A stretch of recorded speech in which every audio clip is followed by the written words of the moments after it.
this social media stuff I can see how it could have driven me to suicide. Because at least in school, if you are bullied, you go home and you can shut that off. Yes. Here you get no break. The phone follows you everywhere, and it follows you forever in life. Something you did in 8th grade, I remember when I was going off to college thinking, this is awesome. I can reinvent myself. Nobody knows me in Ithaca, New York.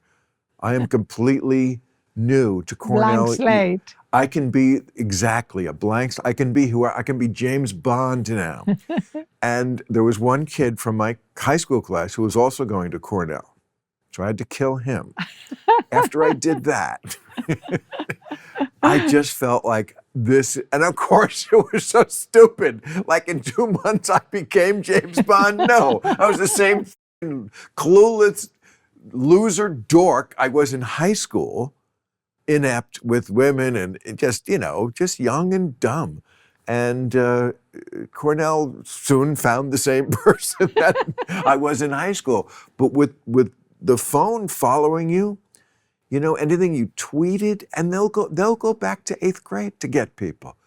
They are.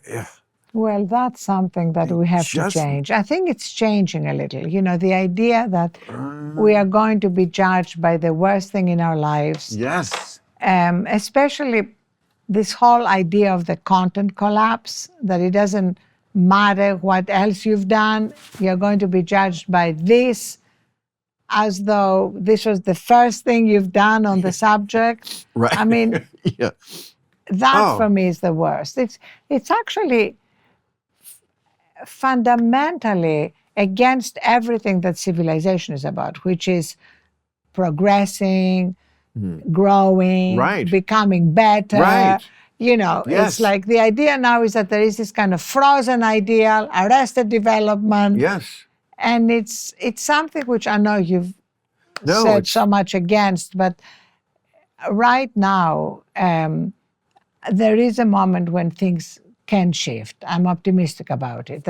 But we can't just let it continue. Well, I hope you're right, but what the demarcation between when it went bad to from the frying pan to the fire is, Jonathan Haidt says, 2015. That's the beginning of Gen Z.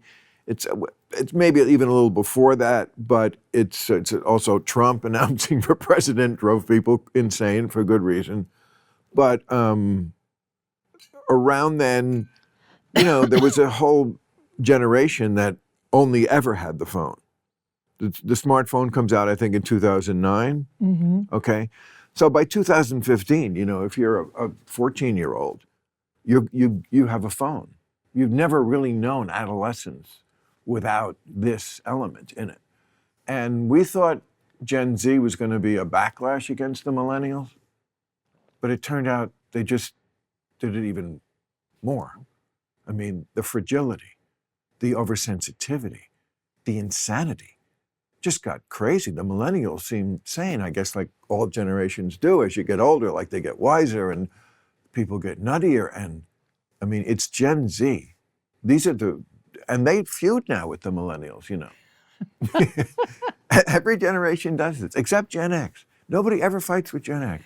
What's up with that? Why did they get such a complete pass?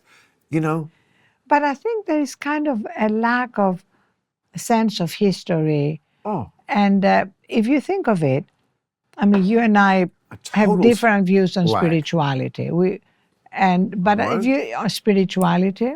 Oh, spirituality. Okay, here it is. I'm bringing it up. I know.